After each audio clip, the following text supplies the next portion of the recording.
All right, so I am going to talk about the Novation deal that we just did recently for the first time ever. And I'm going to talk about what we experienced, what did we learn, and basically what we going to watch out for on our next Novation. So, first of all, we wouldn't have done it without our team, RTC, who have experience with novations as well, along with our real estate agent that helped us along the way.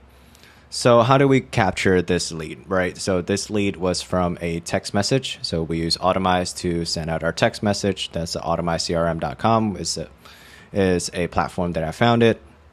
And it was going back and forth with our AI, and then our team was able to get in contact with the seller.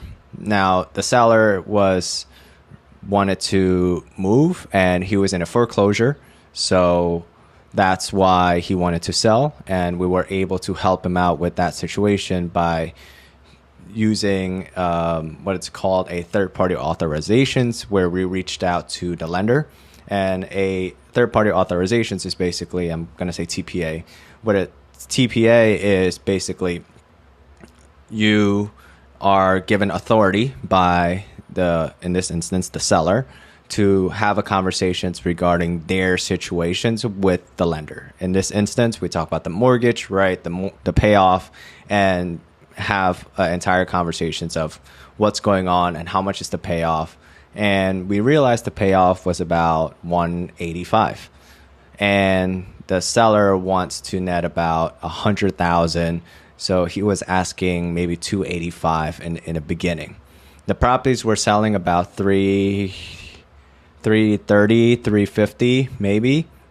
And we know in this market, which is in South Jersey, it's a very hot market. So it's definitely an opportunity in which we can do a novation. Now, for some people who might not know what a novation is essentially it's similar to a wholesale, but you're putting up an MLS and utilizing an agent, and you have people that is homeowners who will most likely pay more than an investor, and they could use traditional mortgages such as FHA or conventional. And the benefit of doing that is you have more eyes, given that it's on the MLS, and also you could get a higher pricing because of the fact they are utilizing these traditional mortgages. Now, the biggest difference is that there's, number one, it requires a lot more paperwork. Number two, there's a process in which you're utilizing a novation. And lastly, like the benefits of using or having innovations is because people or seller are asking way too much. And sometimes it might not even make sense for a wholesale. It's just another exit strategy. It's another solution. Depends on the terms and conditions and depending on the price. Now, with that in mind, what we did was we looked at the properties nearby. We took a look at this one, look at the pictures. Definitely livable. You could move in on day one. It definitely requires a little bit of update, but we were able to sell it, or wanted to sell, lower than what the other comps were, comparables. Most comparables are probably around the 350 to 340, and we try to sell this house at around 330. Now, in terms of getting it under contract, there is certain process that is differs than your typical cash deal. So number one, obviously you need a purchase sale agreement, and there's certain wording for that. Another one is attorney in fact, which basically is similar to power of attorney, except you're doing like a single task, which is allowing signing on behalf of a seller for the listing agreement. And then the last one is a novation indemnifications, which basically saying that, like, listen, we're under contract with you, but then once we have a buyer, we're going to novate ourselves out of the deal and put the buyer inside the deal. At least that's how I understand it. So if I'm explaining it wrong, just leave a comment on down below. But we did all that. The seller was compliant and understood and we walk through with every single part of it, along with having our TC who helps us with explaining with the seller what's going on. So now we ended up finding a real estate agent that we know, and that this real estate agent had experience. And that's another thing too. So if you're a wholesaler or an investor and doing an innovations on first glance, highly recommend for somebody who is experienced and have done one in the past rather than someone who is new. But the biggest caveat too, they must be hungry. They must understood the process and also want to follow up with the people who have seen the property, get their feedback, and obviously call different people and know networks who are willing to buy in this area. So that's our biggest criteria when it comes to. So when trying to find an agent, that's the best way to go about it. And luckily, our agent was experienced and had a ton of knowledge and was able to curate the contract, the listing agreement, the entire process. He walked through the property. There was some work, and the hardest part about this was that there's we never walked the property, honest with you, and we locked it up with the pictures that was shown either online or by the seller. So what happened is that it took a couple weeks to get it sold. A lot of people didn't like how it requires a little bit of renovations given the price point. And then we ended up decreasing the price by $5,000. Now, there was a lot of roller coasters when it comes to trying to get this sold.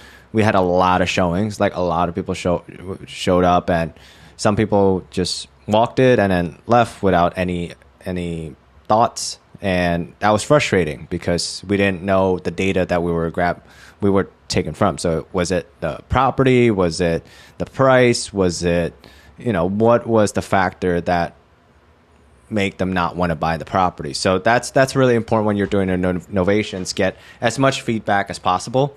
And then as soon as we got an offer at the asking, but they wanted to, actually, no, it was above asking at $335, but they want a seller's assist. So seller's assist is basically, as a seller, in this case, us, we are selling or providing a certain credit to the closing costs, which from a buyer perspective, hey, yeah, we're buying at a higher price, but then we're taking out a loan, but also we're not paying a lot more out of pocket because of the credit that the seller provide. So once we did that, now it comes for like the deposit. We open up title, and that's another thing when you're doing innovations. Make sure the title knows that you are doing innovation, so you properly vet them. And then afterwards, we open up title, and it was a whole can of worms. Like, for example, they have to schedule inspections, and then because the buyer was a FHA, then we have to abide by the FHA rules. Now, FHA is basically Federal Housing Authority, and they have their own inspections through the appraiser. So FHA appraisal will take a look, and then they have to make sure that the house is in safe conditions based on their predicament. And the hardest part about that is once we got closer to the date and they do inspections, and they came out with a lot of stuff. And it was so much that like it didn't make sense to even do a deal. But we were able to, thankfully, with another experienced agent, we were able to negotiate some of those costs. And we had to fix up the property for close to maybe 20, or yeah, it was like closer to $10,000, maybe like $6,000 to $10,000. Initially, we were, with the amount of scope of work, it was going to be 20 to 25, but our agent was able to negotiate on our behalf to get it down to the 6,000, 10,000. And luckily the agent even have like a construction partner that was able to do the fix that needed to get done for the FHA appraisal. And then it went pretty smooth. Now, when you're doing these novations, the calculations is this. You want to have the asking price, like the price in which you are listing the property, times 0.9. So the 0.9%, which is 90%, is the 0.9 or the 90%, which is the same, right? It's basically to number one, cover the commission. In this instance, we paid too much, and that was another lesson learned. We paid 6%. I think we should have done 5%, maybe 5.5%, or maybe somewhere in between or less. And it covers that, and then it covers the closing costs. The biggest caveat is that we didn't account for these hiccups, so to speak. And we had to renegotiate with the seller. So we renegotiate maybe another 20,000 down. So instead of the 285, we got it down to 265. It works because he still owned the property, or he's still netting probably $80,000 after we pay it off. And then that was another thing that we helped him with, was pushing the sale, the auction date of his foreclosure to a couple months. And we were able to negotiate that with the lender. So that's how we helped him. And then getting to the closing table, it was just a whirlwind, because title was saying, and this is another thing, right? So it's one thing to close, get a deal under contract. It's another thing to find a buyer. It's a whole different thing to even close on the deal, because there's a lot of unexpected occurrences. In this instance, that title came back, was like, hey, there's this person with the same name. He owes, I don't know, 163 and maybe another $20,000 worth of like debt, right? Or whatever reason. And luckily the seller said, that's not me. I will sign an affidavit, and that's what happened. Now, even slightly closer to the date, and this is another thing you want to add into your novations, is UNO, like who covers that. Usually when we do wholesale, we let the buyer do the UNO, which is use of occupancy. Depending on your township, there's a requirement to transact a particular a deal or a property. And sometimes you could get a temporary UNO, which is use of occupancy, which in a wholesale deal, the buyer will say, hey, yes, I agree to make these repairs, make these updates in order to be compliant to the county's policies when it comes to safety and license and the transactions. So without further ado, now the UNO was another thing. We had to make sure that we were compliant. We were putting fire alarms. We were doing inspections. So we did that. And then once we got to the closing table, that's when we kind of saw, we made, I believe, about 25,000, and the novations went pretty successfully for our first one. Now, what we learned, number one is finding the right people. So it could be a transaction coordinator or a title company or a real estate agent who is experienced and have done this in the past. Number two, make sure that you have the UNO clause inside your contract that the seller is reliant. And then the third one is make sure that you have the repairs accounted for, just in case something like this happened, like once it gets to inspections and we have to do those repairs, or we try to negotiate or give credits. Like that was something that we did not allocate when it comes to calculating this novation deal. And I think it went pretty well, but it's definitely a little bit harder than a wholesale deal, but you can definitely make more money from it. So that's my story of my own first ever novation deal. If you enjoy stories like this, we have a ton more. I think that's the joy of being in this kind of off market, like wholesaler, where you're going through transactions where they're all hard and they're all difficult.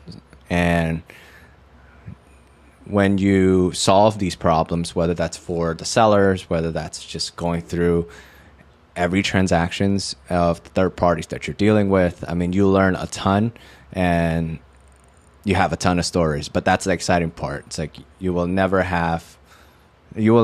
always have never-ending stories like this, especially in our novation deal. So if you love content like this, feel free to subscribe and like and comment down below of your own novations deals or any deals that you want to share with. Peace.